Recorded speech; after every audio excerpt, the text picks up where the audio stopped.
it's not a pretty business. It was never been a pretty business. It's also, I always say that it's a business that it's an intermediary between what you want to do in your future, right? So you get a lot of people that are either not going to do this for a long time.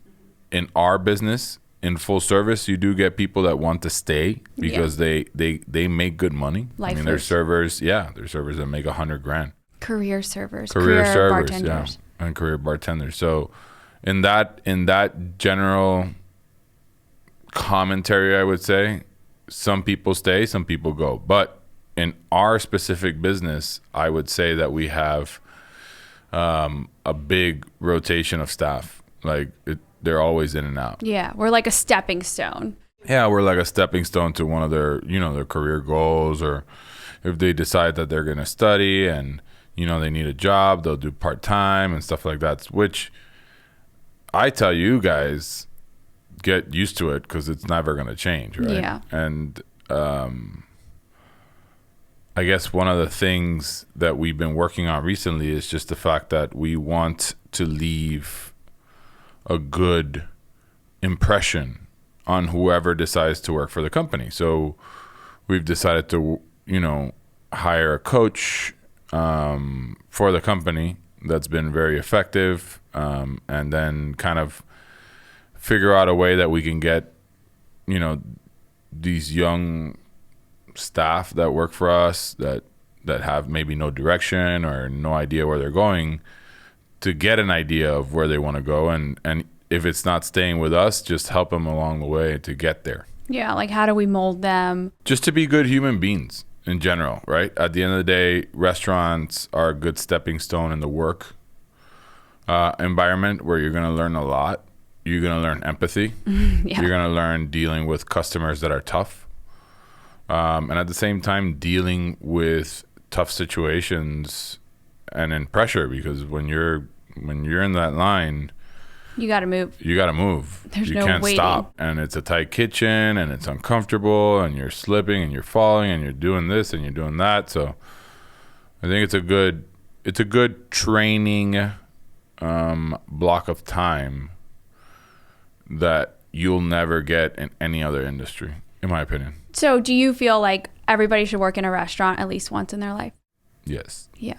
I think everybody should work at a restaurant, work at valet parking. Whoa, valet parking. Yeah, I think valet parking is uncomfortable. I could never do that job.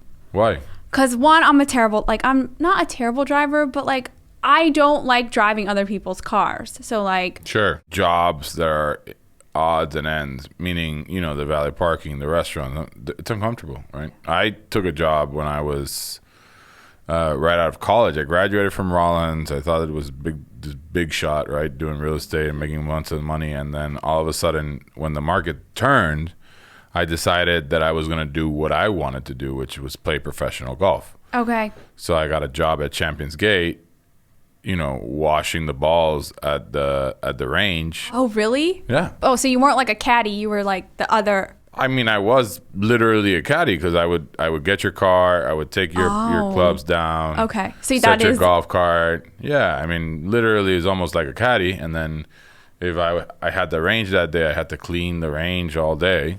I feel like you would kind of like that because you like clean. Oh, I liked it, but there was days that I was sitting in that golf cart picking up balls, going like, "What am I doing here?" Yeah. I just graduated college. I was just making tons of money in the real estate business, and now I'm cleaning golf balls. Yeah. It's a humbling experience. It taught me a lot of things. It taught me to always, be service oriented, because obviously we are in the service business, and I think that's probably why I continued to be in the service business. Yeah.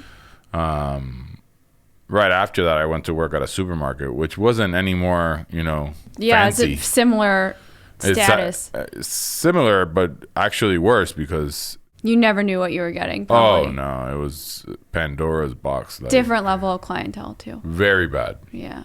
A lot of bad stuff. That sounds stressful. Yeah. We would get people stealing in the store once or twice a day. Yeah. It was pretty rough. Did you have like loss prevention or something, or you were? Loss prevention? Yeah. That doesn't exist in Puerto Rico. It's called the cop. Oh, okay. Not officer of the law. Did you keep them there, or you had to call them every time? Over there, it's not the same as here. Like here, you can't even get close to them. You got to let them go, whatever. Over there, they don't play around. Yeah. Do whatever has to be done. That person is not coming back to the store, for sure. All right. So we are in this stage where we kind of have people that are coming and they're probably in an in-between stage in their life, maybe still in school or just got out of school or even have a full-time job, and this is kind of like their side hustle, part-time gig situation. Because we get a lot of that too, I feel like, in terms of staffing. But there's still a huge shortage, and we are still like striving to figure out what we're going to do because we don't have a ton of people. So like, you know, and then some of the people that we have are not up to par or, you know, not meeting expectation. What do you think we should be doing, or what are we currently doing? Well, it all depends on the staff member, right? I tend to be what you said, empathetic. Yes. And kind of understand where people are coming from, because I've been in obviously so many different situations. But the person has to want to help themselves, right? And then when a person doesn't want to help themselves, and doesn't want to, and is not of good value for the job, and you got to make sure that person's in the right seat in the bus, we call it, right? Right.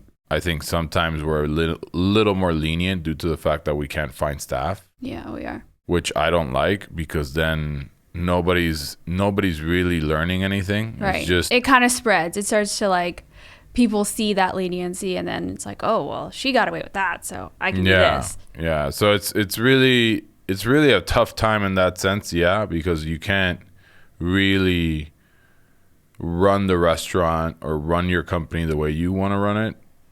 Sometimes you have to kind of give in, but I think it's a give and take. You know, at the same time, it's something that you just have to be very communicative with the staff member and kind of like, hey, you're still not doing a good job, or you are doing a good job.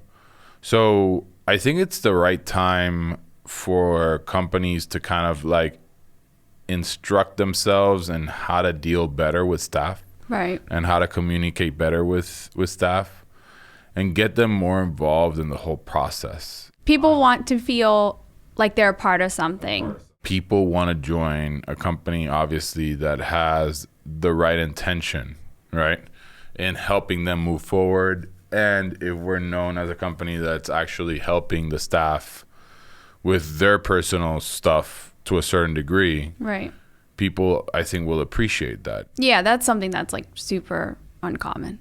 Yeah, you have the Googles and the Facebook of the world that give you a massage therapist, free lunch, free food, you know. All sorts of things. Healthcare, and there's other companies that give these benefits and stuff like that. So it's hard to compete with that. So you just have to be intelligent in the way that you do compete. And I think it's mostly competing based on the fact that we're in the people business. So why don't we just become professional with the people that we have? Yeah. Treat everybody how you would want to be treated. Right. I tell you that I was treated pretty fairly when I went to work at the golf course. I was there with an intention. Another job that I held, which was Chipotle, and I would tell you that everybody there treated me with a lot of respect. But again, it was a different time in the restaurant business. Very different. But they're even having trouble right now staffing people. Where have you gone recently that you're like, wow, they are fully staffed and they are running like a well-oiled machine? Hillstone is not fully staffed, but they were running a pretty well-oiled machine on Sunday. Okay. Yeah, we went there for your birthday. Yeah, and they were doing great. They did a great job. They did a great job. Other restaurant. I went to your old stomping ground. My old stomping ground. Where'd you work? Tijuana? No. Oh, at Briar Patch. At Briar Patch. Okay. And they were running pretty good. They get a lot of applicants, or they used to, at least when I was there. You know, I've been thinking about that recently, and I just think that companies that are doing the right job in general, like restaurants that are doing really well, and that people know that do really well, and that they have good food and they have a good, you know, image in the business, I think people want to go work for that company. It's funny, you know, when people go to a restaurant for the first time and then they say like, oh, it was so good, and then all of a sudden like a couple of months later they go like, oh well, they changed the menu and stuff like that. I was always like really cognizant of that. Yeah. So I was really careful with changing stuff. Yeah, because people notice. People notice. People notice, and then they talk about it, and then they see it's typical. I mean, I would say it's more of a negative connotation than not, when changes are happening.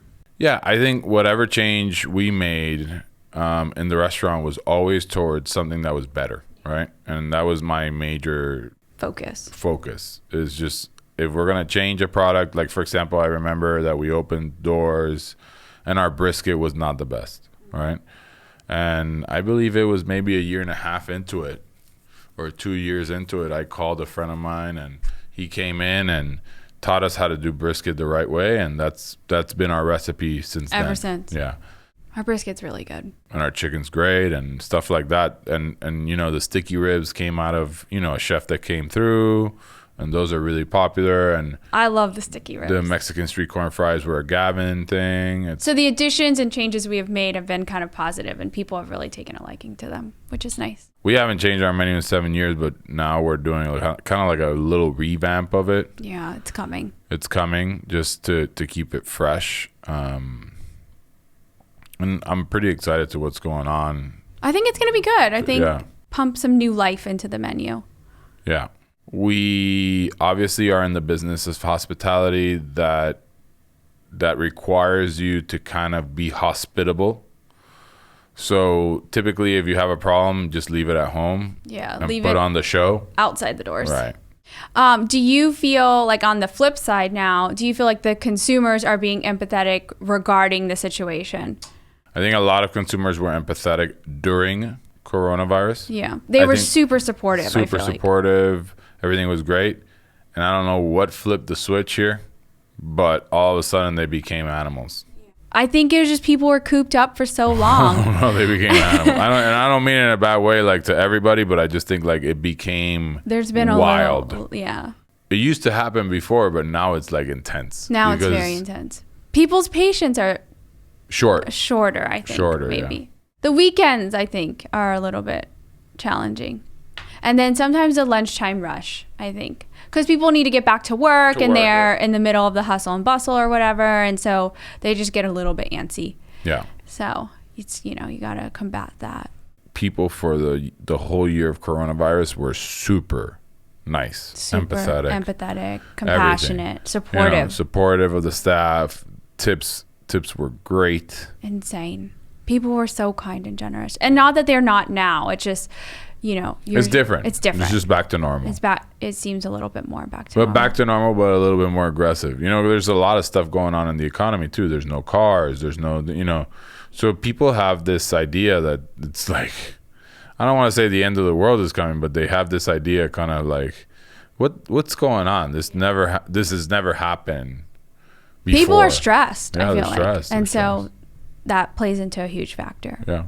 We're stressed too. But I have noticed a lot. Have you seen a lot of like signage in small businesses and restaurants? Like, we're short staffed. Please be patient with us. Like, it's because people are not patient. Yeah, it's a whole thing. It's always like, oh, you're running a business. This is your responsibility. No, well, yes. However. And I'm totally with those people. Like, if you're running a business, take care of it. And it's your job to figure it out and put on the show. Now, there's certain situations like this one specifically that I think it's like nobody can put on a show. Yeah. You can only do what you can do. Yeah. You can't really, that's why I tell you guys, like, turn off the phones. Don't worry about to-goes. Like, let's just focus on people that are coming to the restaurant and taking care of the customer that actually is in the door. And then whenever we can do to-goes and online, whatever, we'll turn it back on. But it's rough enough as it is. Yeah. It can be a challenge. Well, we're going through it right now. There's articles everywhere about being short-staffed. It's not about the article, actually. What I'm saying is, in the company, we are going out. We are having to move people around. Yeah. Right?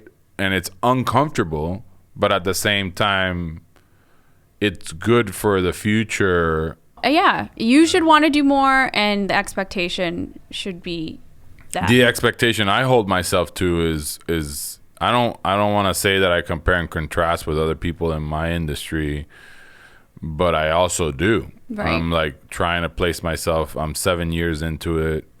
Why haven't I grown exponentially? You know, you ask yourself that question. Typically, I ask myself that question at night. You know, when I'm by myself. Oh, great, and then you don't sleep. Yeah, I'm in my head, and I'm like going like, why am I behind? Why am I behind? I don't think I should be behind, but I'm behind in my head, and I'm forward in other people's heads. Right. It depends on who you ask. Super. Like, I'm 38 years old. I consider myself super behind. I almost feel like time is running out. Oh my gosh. You feel like there's a ticking time bomb? Not a ticking time bomb, but I'm just saying, like, I can't keep waiting, right? I don't have that luxury because I don't have I have to move. Yeah. I feel that way in a sense, but I don't necessarily feel like I'm super behind. But I do feel like I can't slow down and I can't stop moving. I think I'm trying to work a little bit more intelligently. Yeah. Same. Instead of I want to work smarter, physically. not harder. Yeah. Because also we're getting older, so like I don't know about you, but things like hit differently. Like after a few long days, I'm like, oh, I'm getting old. I worked at the store, I think, a couple months ago on a Sunday, and I was like, what in the fuck was that? Yeah, your body hurts, right? Like, yeah, and I work out every day pretty much. Yeah. Yeah, because you're standing around, you're doing a lot of moving around, and we're no spring chickens anymore. Wow. I know. Now we're talking about how old we are. Oh, brutal. Anyway, so I was listening to Gary Vaynerchuk, and he was saying, like, he loves laziness. And then you kind of, like, stop, and you're like, what do you mean you love laziness? But it was basically, like, to explain it further, is like he was saying when somebody's showing you time and time again that they're lazy or they're being lazy about something, it's because they don't want to do it. Mm-hmm. They don't. And then also, like, that person needs to be self-aware enough to be like, I'm not in the right space. I'm not in the right situation. So, like, where do I want to go or what do I want to do? And I thought about that a lot in terms of staffing because it's like, yeah, maybe somebody is working the front of house and they really don't like it and they're not good at it and, you know, they're not performing how you need them to. But that doesn't necessarily mean that they can't, you know, perform better somewhere else. But what is it that they want to do?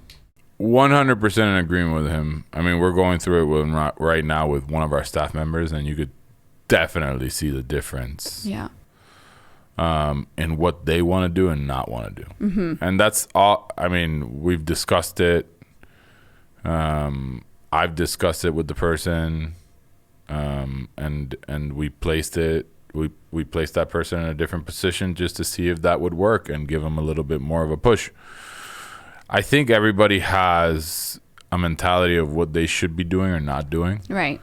You can't really force it on them. And that's why it's hard in our business because a lot of people don't want to do what we do. What we do, right? It's hard. So they just join it because they need the money. Right. And then it becomes a money situation. For me, originally when I opened Pick Floyd's, it was a money situation. I was broke. I needed to pay my bills. And you wanted to work for yourself. Yeah, I always wanted to work for myself. So the issue was that it was kind of money driven until I figured out after I opened my second store and you know and obviously became hard to operate both stores, and then COVID happened.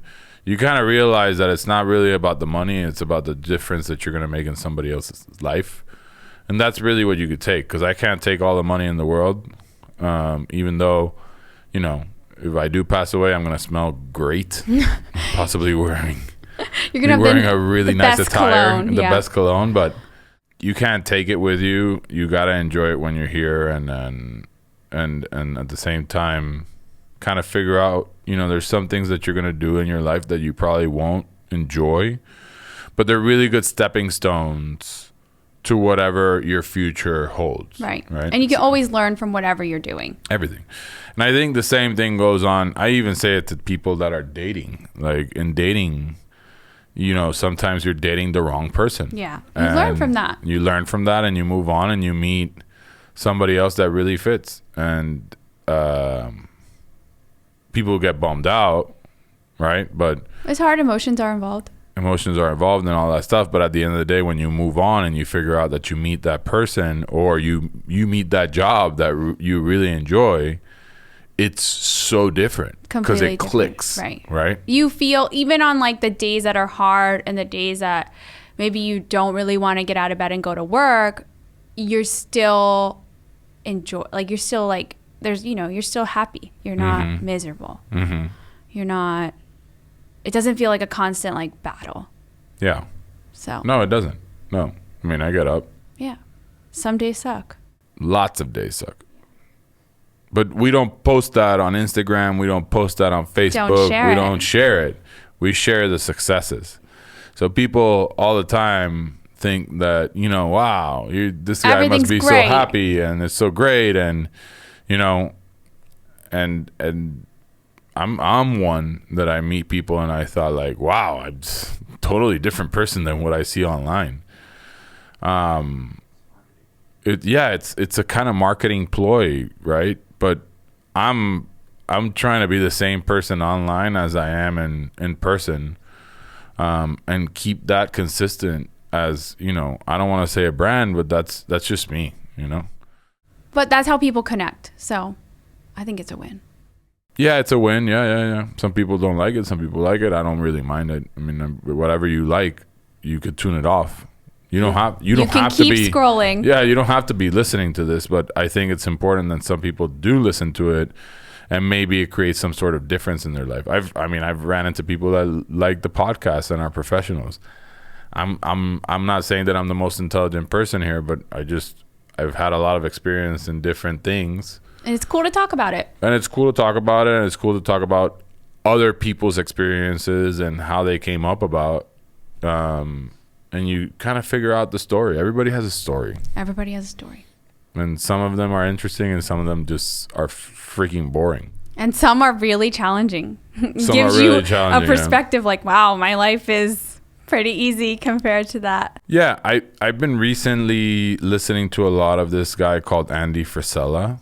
Okay. I don't know if you ever heard of him, but really interesting guy. And I was listening to an interview he had with at Milet that he was saying that he was making $750 a month. Wow. For years. How did he live? I don't know. I really do not know. And nowadays he's about to be one of the companies that hits $1 billion in sales. So good for him. Yeah, no, he's built himself up. And recently he just posted that he lost, I think, 100 pounds or stuff like that. Oh my gosh. So he's a very big achiever, and I enjoy listening to him. You guys took me to shooting last week, right? That was which was lots of fun. But one of the things that I kept asking the instructor was, please tell me about your mentality and how they trained you. Because I think it's very interesting how people are just, trained to do a job, or they're happy doing the job they're doing. That's a highly intense job. That's super intense. I went home and I thought about it, and I'm like, wow, how could you be out in the woods? You don't know if somebody's behind you, in front of you, sideways, who's looking at you, or they're going to shoot you. And this guy was fucking excited about his job. He loved it. He's so, the passion that was beaming out of him was bonkers. And it made the experience so much more fun. Yeah. Because he was he's what? He's a sharpshooter. Yeah, he's a sniper shooter. And he works for the police department. Orlando Police Department. He really enjoyed his job. Yeah. And we had such a good experience. And then there's other people that I've seen in that same predicament. And they're just sad. Not dealing with, not being able to cope with what the situation was. So that's one of the things that I kept asking him, how do you cope? Yeah. Especially when you've been to war and you've seen a lot of stuff. It's how do you cope with it, and he put it into a good perspective. I'm doing a job that's protecting my brothers and sisters. So I see it as that perspective. So I think people's perspective is probably the most important thing, right? When I was cleaning floors in Chipotle and I was doing prep, my perspective was always, I'm going to open a restaurant and I'm just going to learn, some good things here. Yeah. So that I can push him forward in my restaurant, right? And things that I like or not like. For example, I like the fact that they had a great training program. I did not like the fact that the manager told me not to follow the training program. Right. You're like, what? Like, what's the point of doing the point? training program and spending millions of dollars trying to figure out how to do it? Yeah. So you live and you learn in every experience. I think, like I said, valet parking, cleaning floors, working at a restaurant, something that'll humble you and make sure that you understand that people are people. People are people. And everybody has a story. So that's how I practice empathy. I love it.